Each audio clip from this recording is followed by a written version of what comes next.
CBS Radio Mystery Theater presents...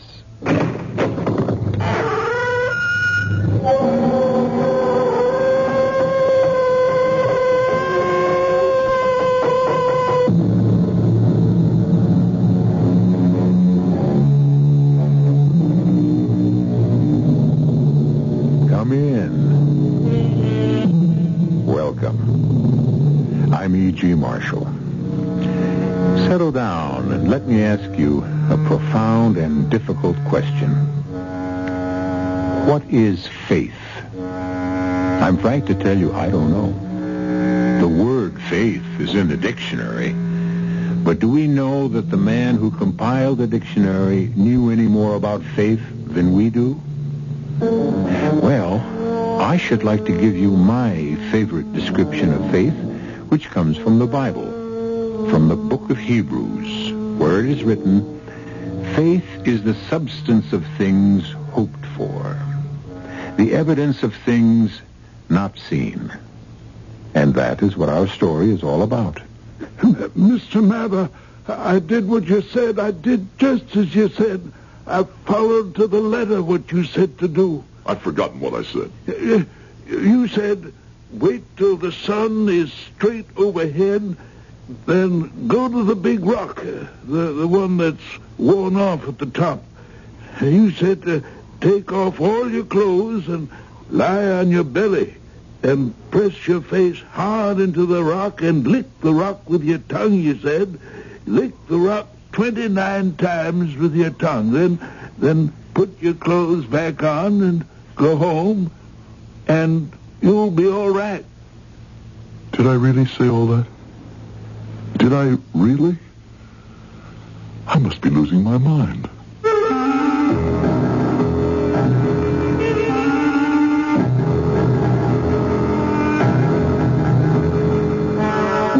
Our mystery drama, Faith and the Faker, was written especially for the Mystery Theater by Elspeth Eric and stars Howard Da Silva. It is sponsored in part by Buick Motor Division and Sign-Off, the sinus medicines. I'll be back shortly with Act One.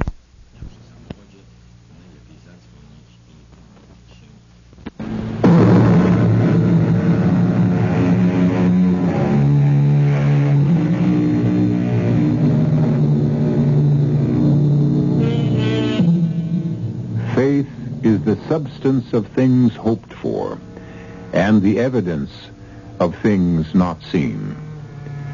Such is the theme of our story, and the leading player is a man who never had faith in anything but himself, and not in the better part of himself either, as we shall soon discover. I'll get the door open in a second, Mr. Mather. Oh, you must be drenched. It's all right. Oh, go on in, Mr. Mather. After you. Eliza, I can't stand the pain. There, my dear one. Somebody help. The pain. I'm dying. Look here, Judd. I've brought Mr. Mather. What'd you say? Oh, the pain. Mr. Mather is here. You'll be all right, Judd. You said Mather? Indeed, I did. He came out in this terrible storm just to make you well again. He wouldn't come before. Well, never mind about that. He's here now. Mr. Mather, show Judd you're here. Come closer. Hello, Judd. You're here. I'm here. For all the good I can do you. Oh, you can do it, Mr. Mather. Do what, for heaven's sake? Make the pain go away. How am I supposed to do that? Make my leg the way it used to be. Look how it is now. Just look at it. It's all swollen. Twice its regular size. It's turning yellow. Fix it, Mr. Mather. Judd, I can't. I don't know how. You need a doctor. There's no doctor on the island. You know that, Mr. Mather. Then go to the mainland. There's a doctor there. With his leg the way it is, he'd never reach the mainland. I don't want no doctor. Not any doctor. I don't have faith in them. I have faith in you. In you, Mr. Mather? Oh, how did this happen? I mean, to your leg. Well, he was chopping wood. His foot slipped and the axe caught him right at the ankle. It didn't seem like such a deep cut. He's had worse. So we bound it up and he went about his business for a couple of days and then the swelling started. And then the fever set in. Oh, feel his forehead. He's burning up. Where's the axe? The axe? The axe, the thing that caused the whole mess. Where is it? Well, why, right there by the door. Well, what are you going to do, Mr. Mather?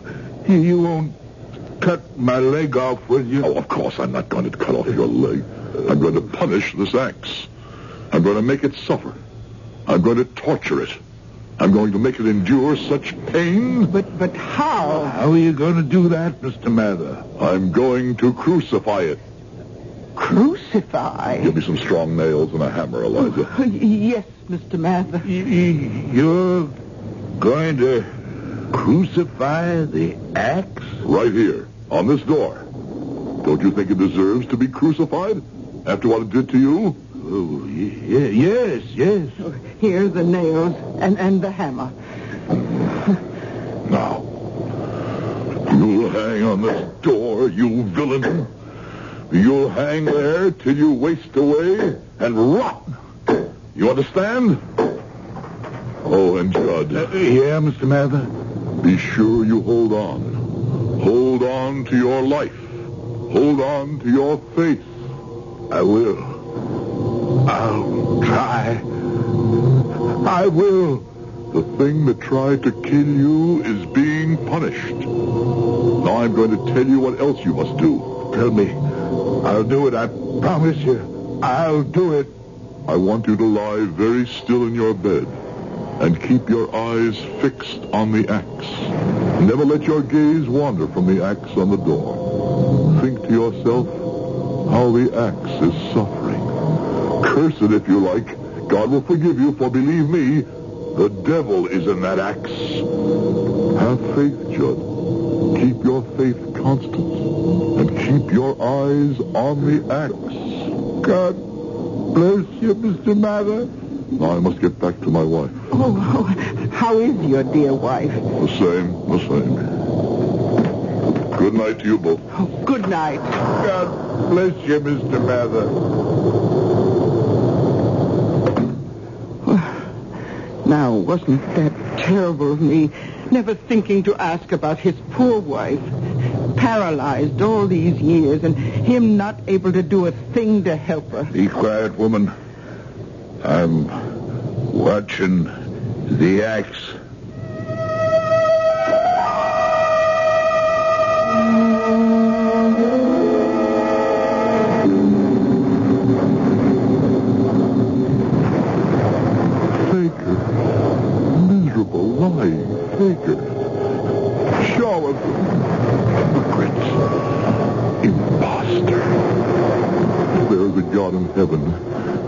Strike me dead for my endless frauds, one after another. All my life, why do they believe me? Why do they have that idiotic faith in me? I've never told them I could cure them of anything. More than that, I told them I couldn't. They go on believing and having faith. Faith in me. Can't they see? Don't they know? If I had any such power to heal, I'd give it all to Mary. To the one person in all this world I truly love. To my saintly, my adored own wife. Mr. Mather! Mr. Mather! My beautiful Mary, who sits all day in her wheelchair by the window and watches. Go, she says. They believe in you. They have faith in you. Go. And I go, and I know I can do nothing. I don't even know what ails them. But I invent some darn fool rigmarole, and sometimes it works. I don't know why. Mr. Mather, wait up for me. Oh, who is it? It's Moses, Mr. Mather. What are you doing out in the storm? Why aren't you back in that cave you call home? I've been looking for you. I had to tell you, Mr. Mather. It worked. What worked? I'm cured. My stomach's firmed up. The sickness is gone. Oh, Mr. Mather, I did what you said. I did just as you said. I've forgotten what I said. Forgotten? How could you forget? You cured me of the sickness that was taking away all my strength, that was making a skeleton of me. How could you forget what you sent for me to do? Well, come on. What did I say? You said, Moses, wait till the sun is straight overhead.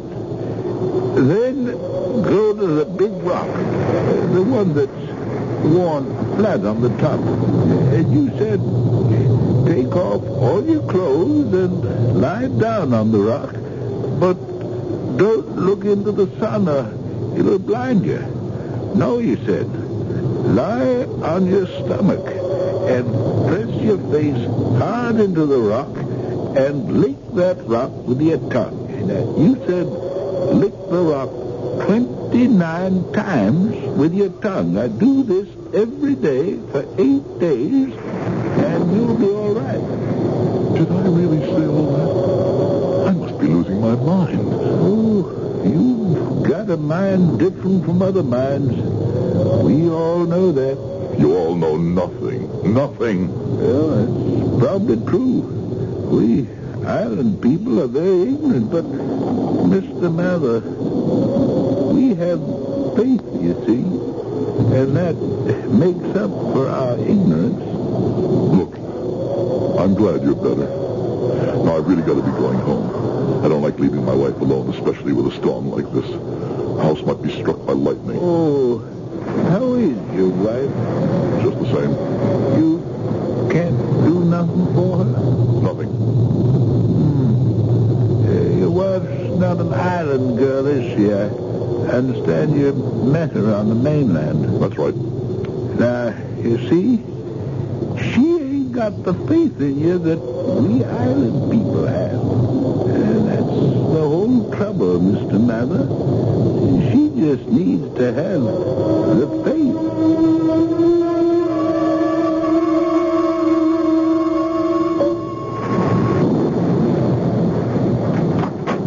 Mary?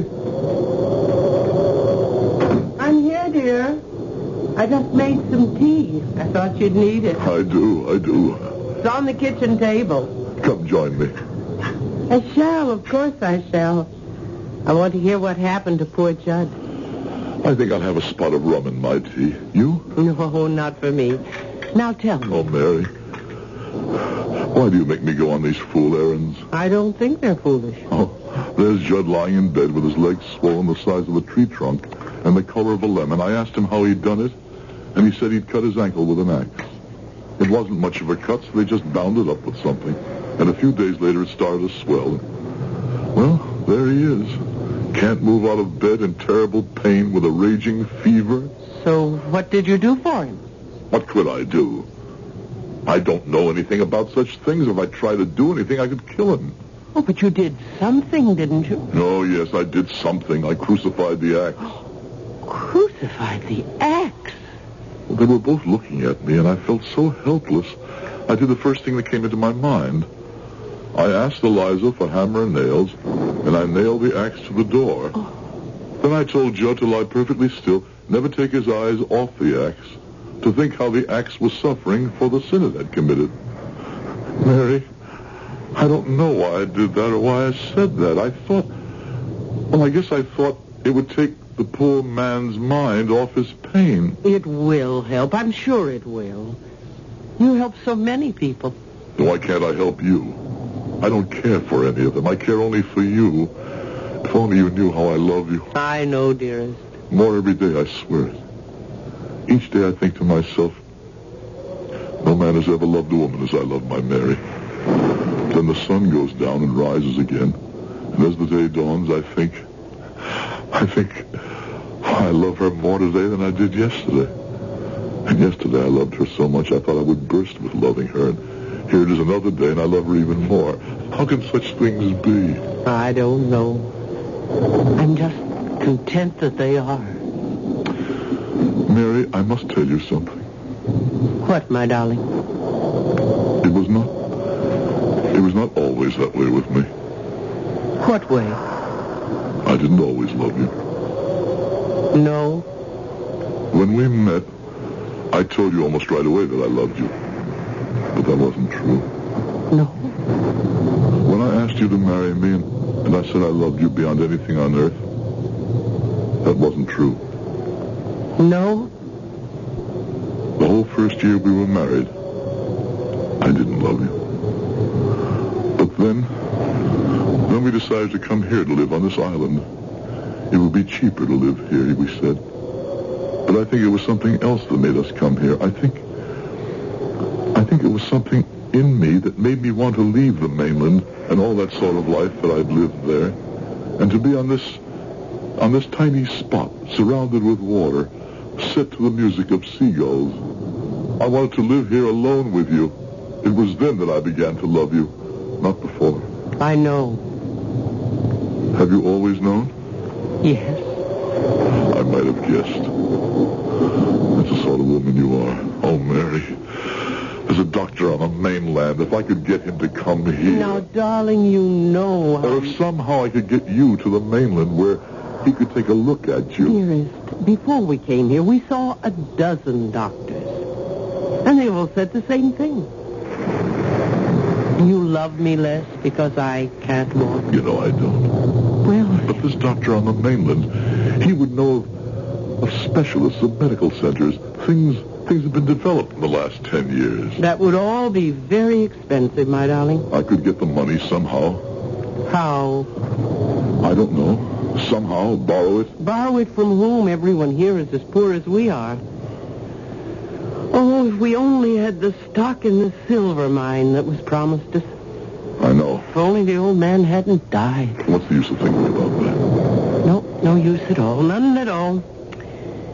So, let's think of other things. Happy things. Oh, now, who could that be? I'm not going out again in this storm. Mr. Mather. Come in, Eliza. Get out of that storm. Mrs. Mather. Mr. Mather, I had to come tell you right away. Judd's all right. He's all right. The leg opened up suddenly, just like that. He was lying on the bed, very still, like you told him to do, staring at the axe you nailed to the door, and suddenly I looked at his poor swollen leg, and the flesh parted just below the knee, and all this yellow poison began pouring out. And Mr. Mather, you know what else? At that very moment that the flesh of his leg parted, that axe dropped straight down to the floor. Straight down to the floor, Mr. Mather. I was standing right there, and I saw everything with my own 2 eyes.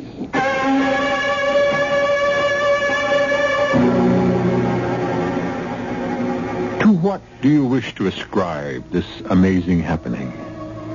Was it coincidence? Plain luck? Was it some wisp of magic floating in the air? Was it the substance of things hoped for? The essence of things not seen? That is to say, was it faith? We'll come back to you shortly with Act 2.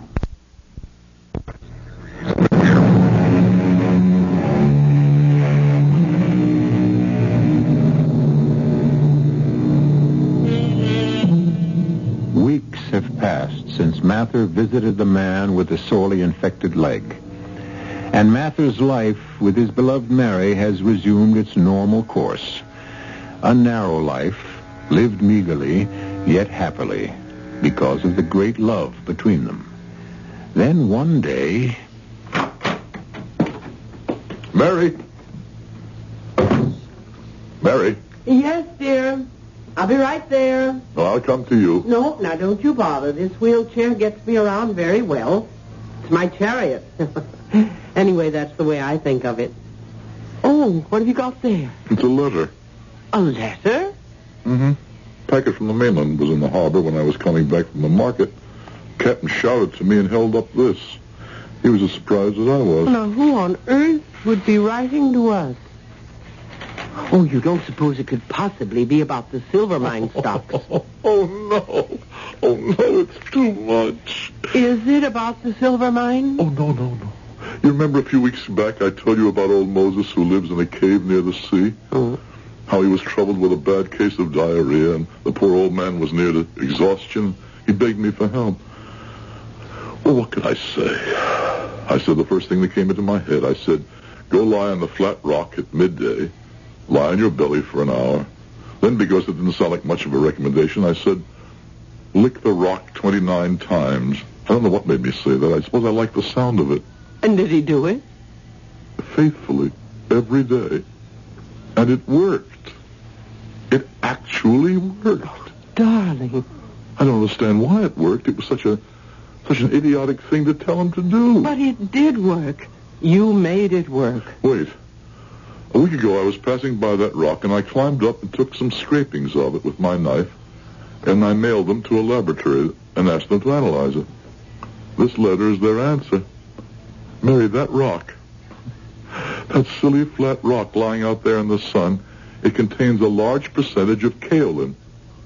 Of kaolin, Mary. Do you realize what that means? Well, I don't even know what kaolin is. It's a kind of clay, a very fine clay, almost invisible to the naked eye, and it has the property of absorbing things. Oh, it's famous, Mary. People use it in porcelain and for other things, but most importantly, they use it to correct the condition that was destroying poor Moses. Don't tell him. Don't tell Moses. Why not? Well, he wouldn't understand. And he'd rather think it was you. But I don't want him to think it was me. I'll get that. Nicholas, how are you? It's my wife, Mr. Mather. She's very bad. Come in, Nicholas. What's the matter with Nellie? It's the migraine, Mary. And Nellie's half out of her mind with it. Mr. Mather, please do something for her. Nicholas, I know nothing about migraine headaches.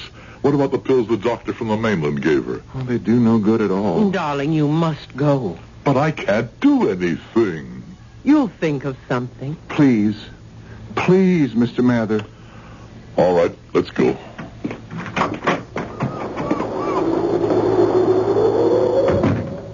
You will think of something. You always have.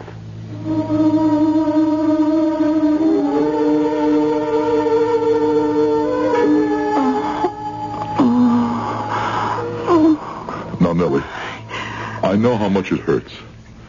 An anvil is being struck inside your head. Yes, it's worse. I know. She can't bear to move her head, not even to take some water. I'm not going to ask you to move your head, Nellie. I'm not going to ask you to move anything. I'm simply going to take your hands in mine. Here. First the right hand, then the left hand. There, that's all. That's all? Hush. This is between Nellie and me, Nicholas. Now, Nellie, try to look at me if you can. Look deep into my eyes. Yes. Look into my eyes, but don't think of me. Think only of your hands. Feel how cold they are. Oh, cold. Like ice. Now think of the ice melting. Think of sun shining on ice. Shining on your hands. Hot sunlight. Hot. Your hands are getting warmer. Warmer. And warmer. Why, your hands are beginning to feel hot, burning. I can hardly hold them. Don't let go, because... don't let go. Why, Nellie? Because my head is beginning to clear. Good. Is it true? Is it true, Nellie? The pain is leaving me. Hold on to my hands till the pain is gone. Don't worry. I'll sit right here and hold your hands till the pain pain is quite gone.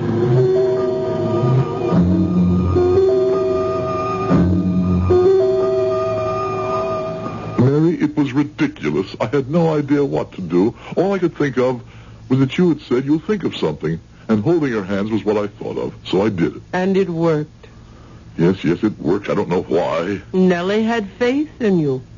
But I don't care about Nellie, or Moses, or Judd, or any of them. I only care about you. And I can't do anything for you. You love me. You make me happy. Do I make you strong and well and able to walk? Even raise yourself from that wheelchair? No. Then what good am I? What earthly good am I? Mary, I've been thinking of something Moses said to me that night during the storm. He said the reason I could help so many of the islanders was because they had faith in me. Oh, they do, darling. And he said that perhaps the reason I couldn't help my own wife was because you're not an islander and you don't have faith in me. Darling, I love you. With all my heart, I love you. But do you have faith in me? I mean, the strong faith, the kind of faith that moves mountains, as the Bible calls it. Do you? I only know I love you. Mary, I'm going to get that doctor from the mainland. One way or another, I'm going to bring him to this island. Without money? I'll mortgage my life. And without a boat? I'll borrow a boat. With no one to sail the boat? I'll manage, you'll see. You'll see I'll manage somehow. Mr. Mather, it's Nellie again, another migraine. You must come. She's in such pain. Nicholas, not now. I have other things on my mind. Please, Mr. Mather, you don't know how she suffers. 2 weeks ago, when you cured her, that was bad enough, but this time it's worse. You must come. Darling, go with Nicholas. You really want me to? I want you to. Very well, if my wife wants me to go with you, Nicholas. Come on. You will think of something, my darling. You'll see. You'll think of something.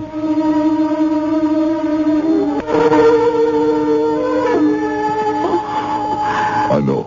It hurts, doesn't it, Nellie? I know it hurts. Your head is bursting with pain. Your stomach is churning. What's the matter? Why do you just stand there? The light through the shutters pierces your eyeballs, doesn't it, Nellie? Aren't you going to take her hands, Mr. Mather, or tell her to look into your eyes? No. Why not? Are you going to do something else? No. But you can't let her suffer like that. Aren't you going to do anything at all? No. But you are. Me? What can I do? What I did. But I have no power, Mr. Mather, not like you. I'm going to give you my power. Come here. Pull that chair up to your wife's bedside. Sit down. Now, take your wife's hands in yours. That's right. Nellie, look at your husband. Look at him. Nicholas? Dearest. Nellie, your hands are in your husband's hands. Now I'm going to put my hands on top of his hands. Whatever power is in me will pass from my hands into his. Do you understand? Yes. Do you understand, Nicholas? Yes? All right, then. Now look deep into your husband's eyes, Nellie. Never let your gaze wander. And you, Nicholas, keep your eyes fixed on the eyes of your wife. That's it. Very good. Neither of you knew the moment when I removed my hands. That means that my power went into the hands of Nicholas. And now the power in the hands of Nicholas is passing into your hands, Nellie. Yes. I feel... What do you feel? Heat in my hands. My hands are burning. They are burning, Mr. Mather. I can feel them. Like flame. Don't let go. Hold on, Nellie. How does your head feel? Better. Oh, much better. Oh, Nellie. The pain is nearly gone. Stay like that, the two of you, for another 10 minutes, and the pain will be gone completely. Oh, Mr. Mather. Oh, How can we ever thank you? I must be getting back to my wife now. Well, surely there must be something we can do for you. You've done so much for us. Nothing really. Oh, wait a moment. You have a boat, don't you? Yes, I do. And Nicholas, you know how to sail it? Yes, I know how to sail it. Will you take me to the mainland in your boat? Of course. And bring me back? Well, yes, I certainly will, Mr. Mallard. Fine. Sometime in the next couple of weeks. Oh, one other thing, Nicholas. You and I will be making the trip to the mainland alone. But on the return trip, there will be another man with us, a very important personage. Is that understood? Anything you say, Mr. Mather. We owe you so much. You will repay me in full.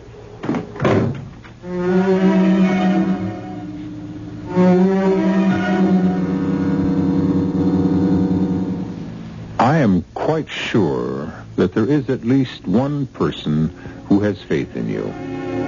Is it your wife? Your husband? Your father or mother? A child?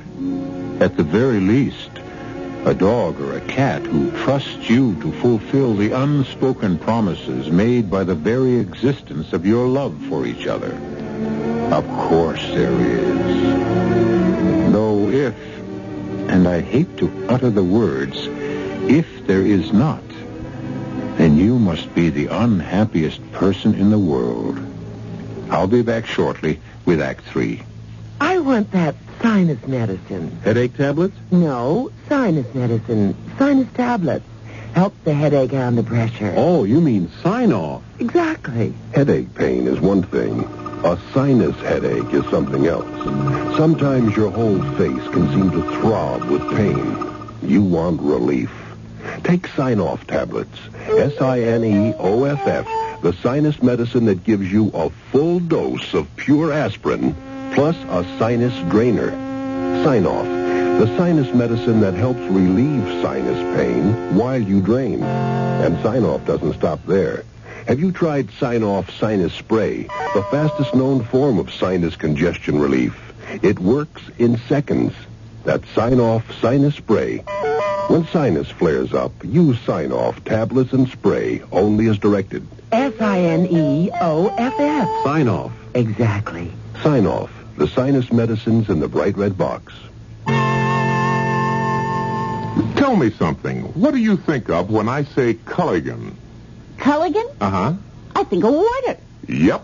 Everyone gets that right away. I guess it's because Culligan's only business is good water. Just water? Just water. In 85 countries all over the world, Culligan's full-time business is the softening, filtering, and conditioning of water. Full-time? Full-time. And Culligan water softeners come in a bigger selection and a wider range of prices, with exclusive features like triple hull tanks and like that. Your Culligan man is a man who cares. Say, does the Culligan... So do as your neighbors do. To rent or buy the leading brand of water conditioner, just call your nearby Culligan man. All right. Hey, Culligan man. There's his truck now. His truck? I thought he'd come in a boat. Want to try Culligan soft water without buying? Now you can rent an automatic water softener for as little as $5.50 a month. For complete details on how you can rent a Culligan, pick up your phone and say, Hey, Culligan man! This is WBBM Chicago. News Radio 78, 19 degrees at Midway. It's 11:06. 2 weeks have passed since Mather mysteriously conveyed to Nicholas the means by which he might cure the migraine headaches of his own wife. In return, Mather exacted from Nicholas a promise to take him in his sailboat to the mainland. Now Mather is about to demand the fulfillment of that promise. Come in. Come in. Mr. Mather, come in. Come sit down. Have some coffee with us. Thank you, no, Nellie. Another time. Nicholas, today's the day. What day is that? Today is the day you take me to the mainland in your boat. Oh. You haven't forgotten your promise, have you? Oh, no. Oh, we would never break a promise to you, Mr. Mather. How long will we be away? I don't like to leave Nellie alone too long, if one of her headaches should come back. Should take us the better part of a day to get there. Then perhaps part of a day to find the person I'm looking for. A little time to persuade him to come back here with us. 3 days, probably. 4 at the most, the very most. Now that you've shown me how to rid Nellie of her terrible headaches, I hate to leave her. Oh, Nicholas, you promised. You must keep your promise. Thank you, Nellie. Oh, I'll be all right. I know I will. And something else, Mr. Mather. Every day I'll go to your house to be sure Mary's all right. Mary does pretty well for herself. She knows how to get around in her wheelchair. Oh, yes, but she might need something from the store. And besides, she'd like the company, wouldn't she, with you away? Of course she would. And it's very kind of you to offer. Nicholas, bring the boat to my dock in, we'll say about an hour. Well, I could be there sooner if you like. No, an hour would be soon enough. I want a chance to talk to my wife, tell her of Nellie's kind offer, and a few other things. Goodbye, and thanks to you both. A good journey, Mr. Mather. I'll see to that.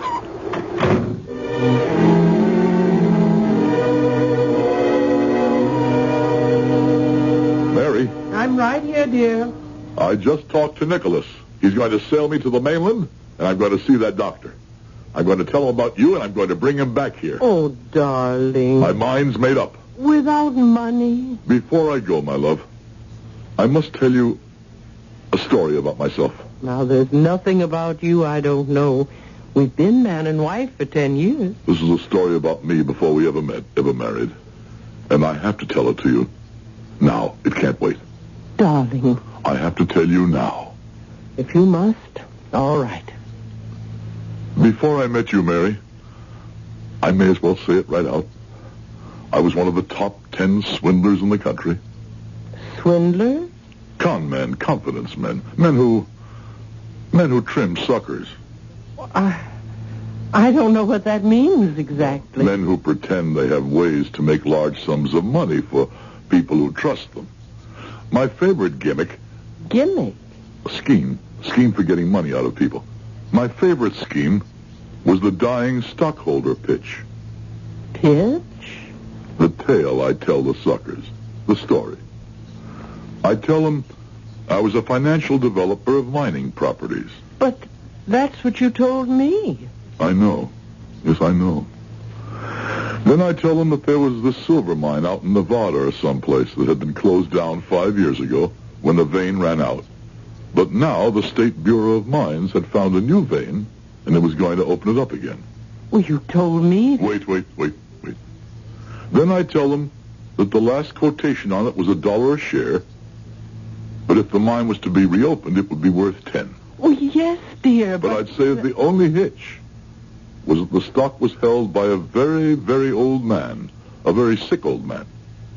A very sick old man who was desperate for money, and if he got it right away, he'd sell the stock at $1 a share. I know all this. I know you do. Because I told the whole story to you. And you gave me all your money, Mary. All your savings. Every penny you had in the world. But the old man died. He died before he could transfer the silver mine stock. That's what I told you. And he spent the money on doctors and nurses. That's what you said. And he never got around to sending us the stock certificates. So we had no proof that we'd sent him the money to pay for the certificates. That's what you told me. Oh, Mary, my sweetest, my dearest, my most beloved. There never were stock certificates. There never was a silver mine. There never was an old man who was sick and dying. Well, then what happened to the money? I kept it. It's what we were living on for the last 10 years. But why? I don't understand. Why didn't you just take my money and go off somewhere? You must know the answer to that. But I don't. Because I couldn't bear to leave you. But why not? Because I'd begun to love you. It was such a strange, such a new feeling for me. Because I'd never loved anyone in my life. I didn't know how to say the word.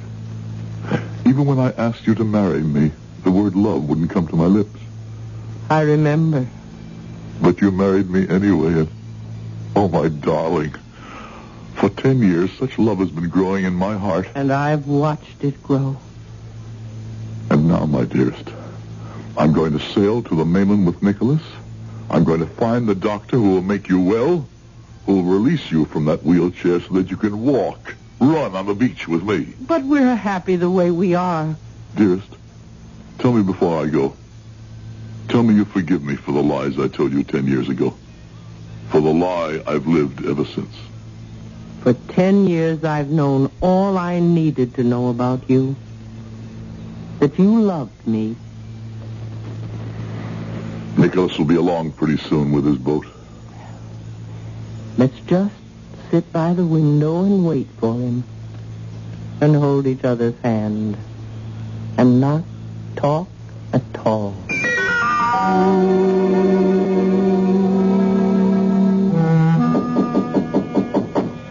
Mary, it's me. I'm coming in. Oh, come on in, Nellie. Oh, Mary, I'm so sorry I'm so late. That's all right, Nellie. Yes, but I promised I'd be here first thing in the morning. Well, you have been every day. Oh, till today. Oh, I'm so sorry. Now, Nellie, don't make such a fuss.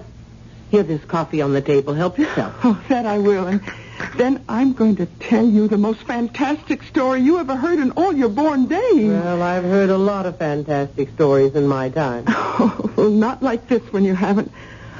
Oh, you want coffee? No, thanks. I've had plenty. Well, then, wait till you hear what I'm going to tell you. I'm waiting.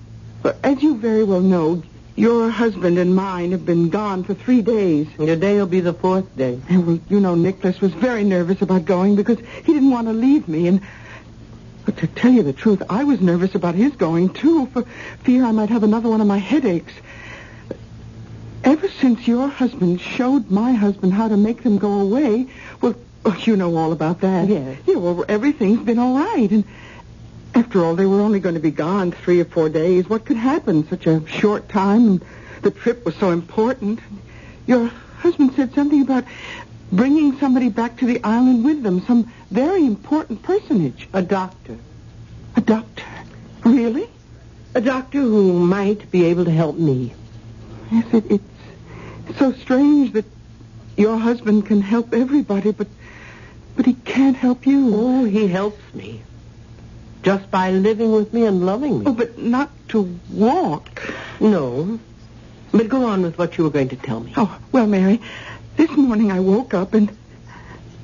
What do you think? I don't know, Nellie. Tell me. Another migraine headache. That's what I woke up with. Oh, no, Nellie, no. I was in despair that the pain... But then, you know what I did?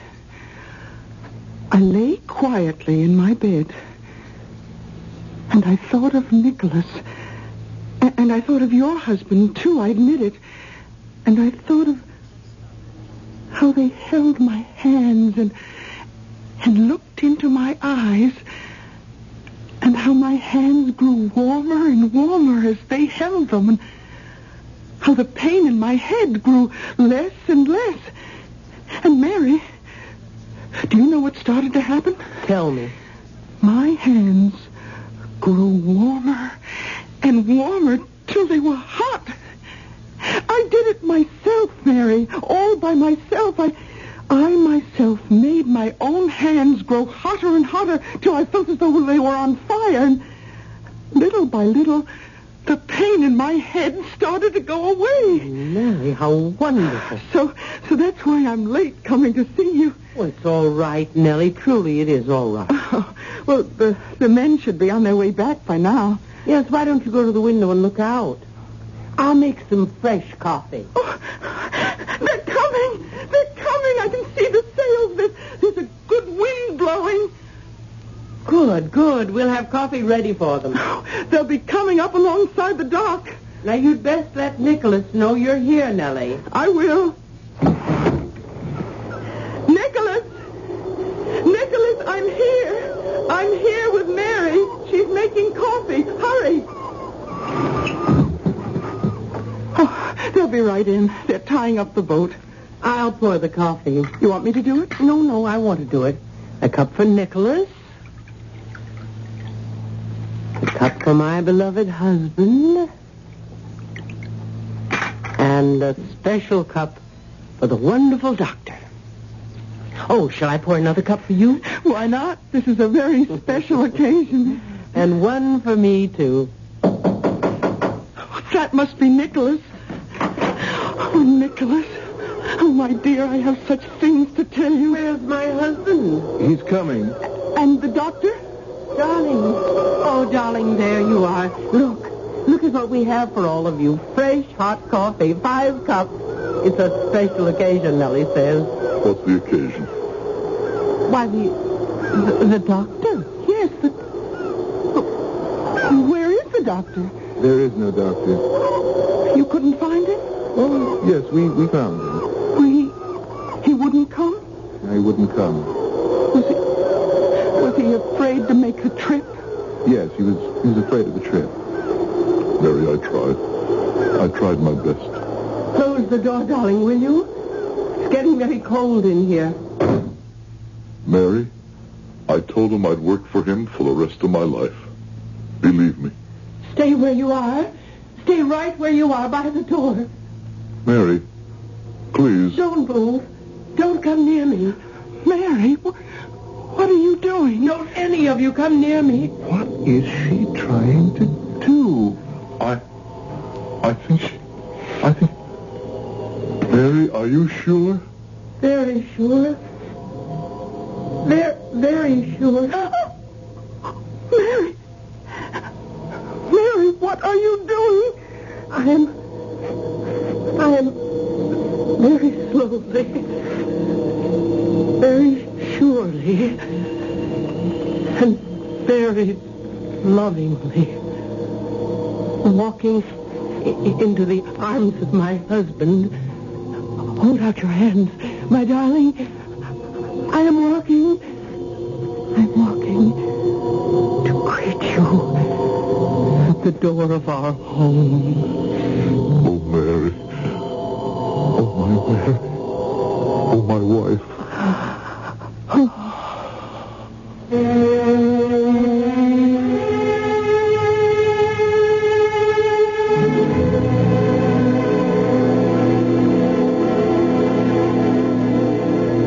What is the moral of our story, if it has a moral?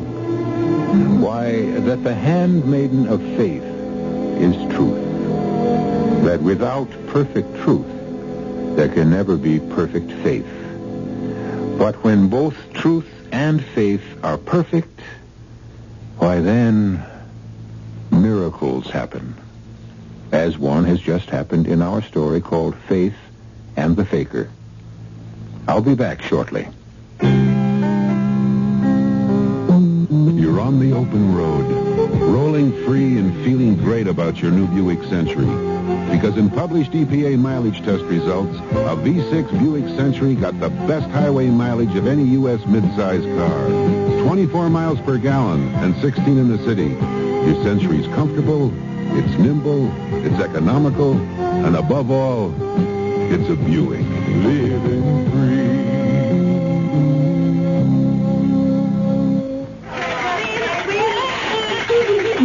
Boy, do I have a headache.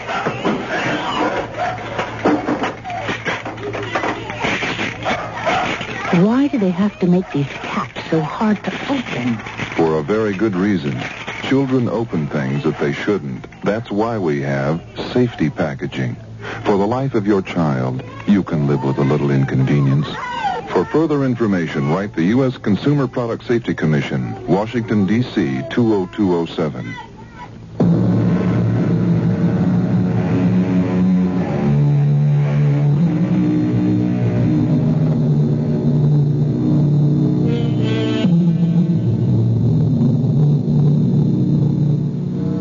I cannot resist going back to my first definition of faith. The definition given us by the good book itself. Faith is the substance of things hoped for, the evidence of things not seen. The lines bear repeating and deserve memorizing. The substance of things hoped for, the evidence of things not seen. That, dear listener, is faith. Our cast included Howard Da Silva, Mary Jane Higby, Bryna Rayburn, Guy Sorrell, and Russell Horton. The entire production was under the direction of Himan Brown. And now, a preview of our next tale. When you're afraid your old man will yank Kate out of town, or at least hide her somewhere, it's now or never. How do we do it? Well, if your house wasn't in the country, we couldn't. Sure, the place is locked and barred, but what we do is get a rope ladder up to Katrine's windowsill. What about the guard? How do we get through the gate? I'll take care of him. He's a cinch. You'll stay out of sight while I rap with our friend. I'll be a drunk looking for a shot of booze to cure a hangover. Oh, Jody. Listen, it'll be a great act. I'll be falling down drunk, see? I get close to the guy, he's off guard. Whammo, I knock him out. You go up the ladder and persuade Kate to come down it. Can I persuade her? Oh, sure you can. You hold all the cards, sweetheart. That plan you've worked out for her is a winner. Radio Mystery Theater was sponsored in part by imported Vigna Rosé wine. This is E.G. Marshall inviting you to return to our Mystery Theater for another adventure in the macabre. Until next time, pleasant dreams.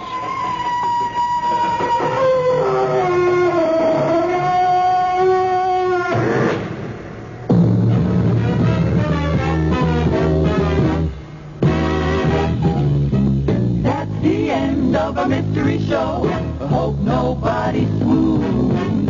So long, folks, it's time to go. Thanks for staying tuned. We'll be back by and by with more of radio's best. A tale to terrify.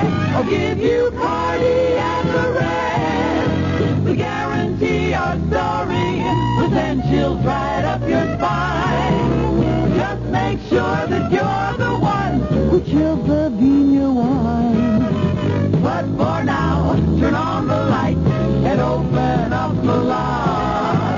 Hope we didn't leave you in a fright or in a state of shock.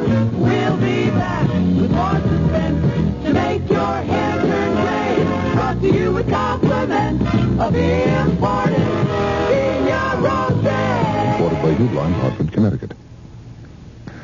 This is WBBM Chicago News Radio 78.